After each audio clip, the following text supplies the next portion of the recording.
शादी एक ऐसा पल जो हर दुल्हन का सपना होता है, अपनी खूबसूरती से सबके मन में उतर जाना। हर लड़के की ख्वाहिश होती है वो अपनी होने वाली दुल्हन के लिए खास होना। हर परिवार का सपना होता है एक दूसरे को सम्मान दिलाना। शादी से जुड़ी सभी तरह के ड्रेस, सूट्स, शेरवानी, लहंगा, बड़ों से लेकर बच्चों तक सबके लिए बस गोइंकास ट्रेंड्स, अंडमान का number 1 wedding shopping mall. We are not just a shop, we are emotion to each other. Goenka's trends, Bamboo Flat, Ghanta Ghar, Aberdeen बाजार। अफजल और उसके फैमिली ने मेरे पूरे फैमिली को चीट किया है। इसलिए मैं मीडिया में आई हूँ कि आगे वो किसी से भी पैसे पूछे तो प्लीज आप पैसे मत देना, क्योंकि मेरे फैमिली का 34 लाख रुपीस उसने एक्चुअल अमाउंट लिया है। ये सुपर सिटी शॉपिंग के अकाउंट पे जाता था पैसे। पुलिस के ऊपर, एडमिनिस्ट्रेशन के ऊपर भरोसा है कि इस चीज को वो आगे लेके मेरे को इंसाफ दिलाए। जय हिंद। मैं यामीन न्यूज अंडमान 24/7 में आप सभी का स्वागत करता हूं। हम सब बहुत मेहनत करते हैं, पाई पाई जमा करते हैं ताकि हम अपने भविष्य को सुरक्षित कर सकें। और अगर उस खून पसीने के पैसे को लेकर किसी भी किस्म की धोखाधड़ी करता है तो फिर हमारी मानसिक स्थिति क्या हो सकती है उस वक्त, इसका अनुमान हम सब लगा सकते हैं। ऐसी दुखद घटना के बारे में सोचकर भी हमारे रोंगटे खड़े हो जाते हैं और हमें भय लगता है कि कभी हमारे साथ ऐसा हो जाए तो हम उस स्थिति में क्या करेंगे। तो फिर अनुमान लगाइए कि जिनके साथ ऐसा हुआ है उनका इस वक्त क्या हाल होगा। किसी के मेहनत के पैसे के साथ धोखाधड़ी होने का एक मामला हमारे द्वीपों में सामने आया है, जहां संजीता नाम की एक युवती कह रही है कि उनको झूठा दिलासा देकर उनके और उनके परिवार से लाखों रुपए व्यवसाय को बढ़ाने का झांसा देकर बिजनेस पार्टनर बनाने का नाम लेकर अफजल नाम के एक व्यक्ति ने, जो हमारे ही द्वीप में श्री विजयपुरम शहर के नामी परिवार में से है, क्योंकि उनके परिवार का हमारे अबरडीन बाजार घंटा घर के पास मुबारक स्टोर के ठीक बगल में सिटी सुपर शॉपिंग नाम का एक दुकान है। अफजल नाम के एक व्यक्ति ने, जो सिटी शॉपिंग सेंटर के मालिक का बेटा है और खुद भी व्यवसाय में काफ़ी एक्टिव रहता है, संजीता जी से बिजनेस करने का नाम लेकर उनको यह दिलासा दिलाते हैं कि निवेश किया हुआ पैसा से जो भी फायदा होगा उसमें से कुछ परसेंटेज उनको भी दिया जाएगा। और कुछ समय तक ऐसा होता भी है, जिनके बारे में संजीता जी खुलासा करती हैं, मगर बाद में मामला पूरी तरह बिगड़ जाता है और संजीता जी आखिर परेशान होकर सबसे पहले थाना अबरडीन जाती हैं और उनके खिलाफ एक शिकायत दर्ज कराती हैं। और फिर जब उन्हें यह लगता है कि मामला सुलझ नहीं रहा है, इसका कहीं कोई हल नहीं निकल रहा है और उन्हें जो है इस मामले में थोड़ी ढिलाई सी नजर आती है, तो उन्होंने निर्णय लिया है कि वो जो है मीडिया के माध्यम से जनता व प्रशासन से मदद की गुहार लगाएगी। तो उनके बुलावे पर हमारी टीम भी वहां पहुंची थी और हमने उस प्रेस कॉन्फ्रेंस की कवरेज की जो हम अभी आप लोगों के समक्ष रख रहे हैं। नमस्कार, मेरा नाम संजीता है। मैं आज मीडिया में इसलिए आई हूँ कि मेरे पूरे फैमिली में चीट हुआ है। अफजल और उसके फैमिली ने मेरे पूरे फैमिली को चीट किया है पैसों के थ्रू। और वो सिटी शॉपिंग से बिलोंग करता है, जो घंटा घर क्लॉक टावर के ऑपोजिट में है, सिटी सुपर शॉपिंग के नाम से। अब वो जो भी दिया है चेक के थ्रू दिया है हमको एज अ श्योरिटी, और आज के डेट में जब मैं चेक डिपॉजिट कर रही हूँ तो वो चेक सारा बाउंस जा रहा है और वो कुछ ऐसे भी चेक दे रहा है जो चेक अभी मतलब उसका अकाउंट ही क्लोज है। उसने जब मुझे चेक प्रोवाइड किया था तब मैं उसको जानती भी नहीं थी। वो 2023 को मेरे को चेक दिया था और मैंने जब बैंक में पता किया वो जून में ही वो उस चेक को क्लोज, मतलब वो अकाउंट को क्लोज कर दिया। अब मेरे फादर का जो भी है वो रिटायरमेंट के पैसे थे जो उसने मतलब चीट करके ले लिया है मेरे फादर का। जब मैं अभी पैसे पूछ रही हूँ तो वो मुझको मारने की धमकी दे रहा है। जो अभी रिसेंट एक केस हुआ था लेडी को मारने का, वो उसी तरह मुझको मारेगा बोलता है, वो और उसका ब्रदर। तो मैंने इस बेस में थाना में कंप्लेन किया है कि ऐसा उसने मेरे को चीट किया है। तो अभी वहाँ से अभी इन्वेस्टिगेशन चलता है, लेकिन मेरे को अब ये पुलिस के ऊपर, एडमिनिस्ट्रेशन के ऊपर भरोसा है कि इस चीज़ को वो आगे लेके मेरे को इंसाफ दिलाए, मेरे फादर का रिटायरमेंट का पैसे को मतलब उससे निकाले। टोटल उसने अभी हमको जो भी है एक्चुअल अमाउंट 34 lakhs का उसने चीट किया है, जिसके मेरे पास प्रूफ है एज अ चेक। और उसमें उसने मतलब टेंडर बोल के वो हमसे लेता था। वो कैसे चीट करता था मैं बताती हूँ। वो टेंडर बोल के हमसे लेता था, ये एक टेंडर का कॉपी है। वो ऐसे टेंडर दिखा के लेता था हमसे कि ये गवर्नमेंट में टेंडर बांध रहा है करके। लेकिन वो देता भी था हमको टेंडर के पैसे। अब वो कहाँ रोटेट किया, क्या रोटेट किया, मेरे को नहीं पता है। लेकिन अभी जब हम पैसे, एक्चुअल पैसे हमको नहीं चाहिए बोला कि आप वो टेंडर को बंद कर दीजिए। जब हम उनसे एक्चुअल पैसे पूछ रहे हैं तो वो मेरे को मारेगा बोल रहा है, और वो पैसे भी नहीं देगा बोलता है। मैंने अभी कंप्लेन किया है यहाँ पे, ये थ्रेटन वाला कंप्लेन भी किया है और ये पैसे वाला कंप्लेन भी किया है, और उसको भी कुछ डॉक्यूमेंट सबमिट करने के लिए बोले हैं वहाँ के एसएचओ सर ने। लेकिन वो सर ने बोला है कि उसको मतलब 5 दिन का, मतलब जब उसको सबमिशन का डेट से भी 5-4 डेज हो गया है, लेकिन उसने अभी तक सबमिट नहीं किया है। यहाँ पे मेरे फादर को भी बहुत स्ट्रगल हो रहा है, क्योंकि वही उनका पैसा था कि उनसे ही उनको जो प्रॉफिट या इंटरेस्ट आता था उन्हीं से ही उनका घर भी चलता था। अब ऐसा हो गया है कि मेरे फादर मदर को भी बीपी का इश्यू है, अब कुछ होता है उनको भी तो कौन रिस्पॉन्सिबल है। तो मैं यही पूछना चाहती हूँ यहाँ वालों से कि यहाँ चीट का भी कुछ मतलब एक्शन है कि नहीं है। वो यहीं पे सीधा मतलब खुलेआम घूम रहा है। हम यहाँ पैसे देके हमको हरासमेंट मिल रहा है। ये एक कंप्लेन कॉपी है जो मैंने सैटरडे नाइट 16 को किया था। ये एक कंप्लेन कॉपी है।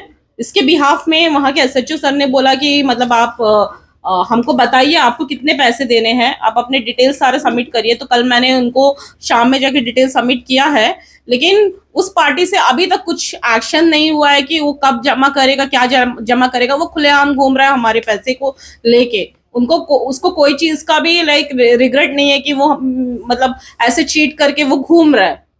और मुझे ये भी नहीं पता कि वो यहाँ पे मतलब कितने मतलब लोगों को चीट करा है, क्या करा है। मेरे माध्यम से शायद से कोई और भी सामने आए, ठीक है।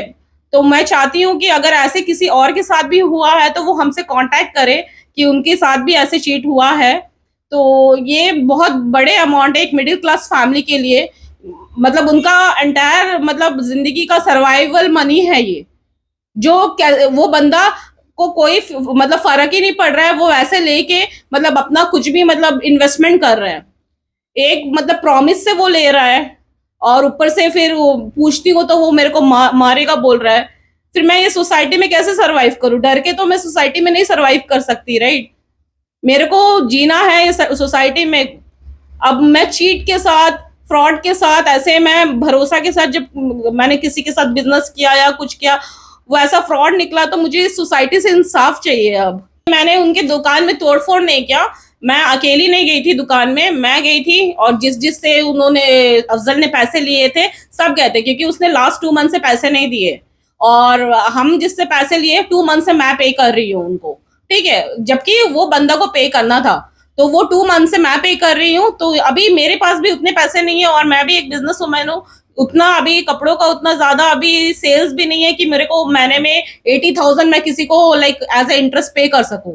तो जब अफजल ने ये पैसे लिए हैं तो उसको ये चीज का मतलब पे करना है। तो वो बेस में वो 2 मंथ से दिया नहीं, तो ये 3rd मंथ चल रहा है। तो मैं उसके शॉप को गई, क्योंकि जब भी मैं उसको बोलती हूँ वो रात को आता है। रात को मेरे घर पे कोई नहीं रहता है, वो घर पे आके मेरे को धमकी दिया था कि मैं तुमको मारूंगा करके। तो वो लाइक मैंने उसको चिलवे में लिया, क्योंकि 1.5 ईयर से मैं उसको जानती थी। तो मैंने उसको चिल वे में लिया कि मैंने बोला ठीक है करके। लेकिन अब वो जब पैसे नहीं दे रहा है, तो मैं जब मेरे फादर को जो बाहर से पैसे लिए थे सबको लेके मैं गई थी उसके शॉप को। और जाने के बाद मैंने उसको भी बुलाया, उसके ब्रदर को भी बुलाया वहां पे कि पैसे दे दो। तो वो बोलता है कि टाइम लगेगा टाइम लगेगा। तो उस बेस में वो मेरे को बोलता है कि अगर आपके पैसे, हम बोले ठीक है आप अपने स्टॉक को बेच के जो भी पैसे है वो दे देना करके।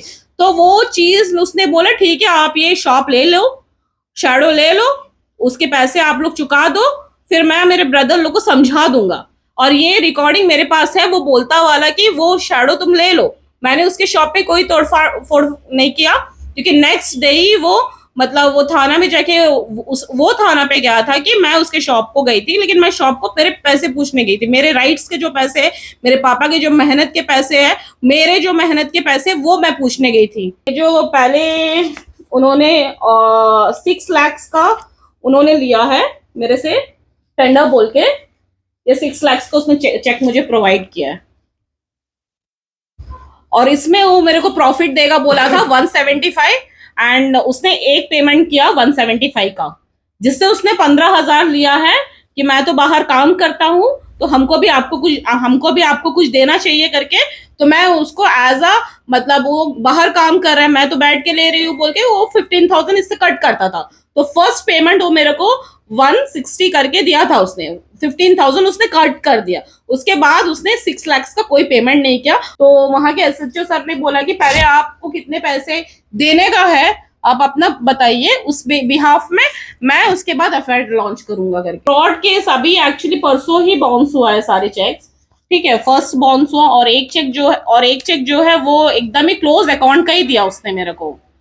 तो वो चीज का अभी क्या मतलब अभी पुलिस मतलब एसएचओ ने बोला है कि वहां से लेटर बना के अभी बैंक में जाएगा, उसके बाद ही इंक्वायरी वो स्टार्ट करेंगे। अभी मैं रिसेंटली ये सब वो मेरे को आके बोलता था कि उसके फादर का अकाउंट पे लाइक ये सुपर सिटी शॉपी के अकाउंट पे जाता था पैसे, और ये चेक भी सारे सुपर सिटी के शॉपी के नाम से ही है, ठीक है। तो मैं उनके पापा से रिसेंटली अभी मिली थी कि अंकल ऐसा है तो हमारे फैमिली का पैसा आपके बिजनेस अकाउंट में गया है जहां से आपका बेटा टेंडर का काम करता था, ठीक है।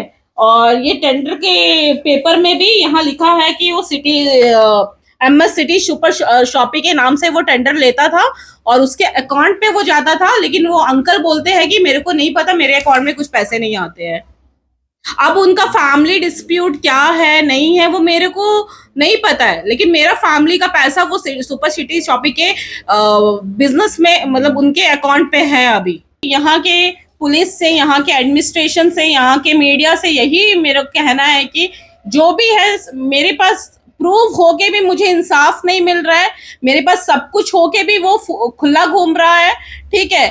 और मैं मेरे फादर जो है, मेरे हस्बैंड जो है, हम यहाँ पे मतलब स्ट्रगल कर रहे हैं।